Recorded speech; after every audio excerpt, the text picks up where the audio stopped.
పాడు జీవితము ఏమయ్యా ఎక్కడికి వెళ్తున్నావు? పొలంలోకి వెళ్తాను బోరుమని నీళ్ళకి. ఏటమయ్యా ఎంత వాన పడుతుంటే? వర్షం పడితే గుడికి ఏం వేయట్లేదు.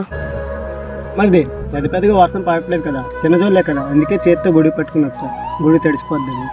ఒక సన్నాసి గుడి తడిసిపోద్దాని చేతులు పట్టుకుందా. చీ, నిన్ను చూసి వాడు కూడా వెళ్ళిపోతున్నాడు రా. సర్లే కానీ మయ్యా ఎంత వర్షంలో కూడా నీరు మొన్న వేయడం ఏంటి? నిన్న మొన్న చూసావు కదరా, బాగా ఎండ ఉంది.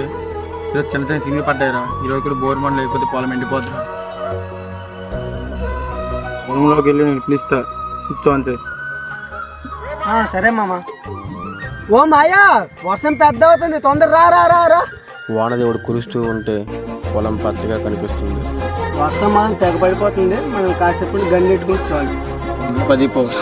వర్షం కూడా మంచి రైన్ పడుతుంది.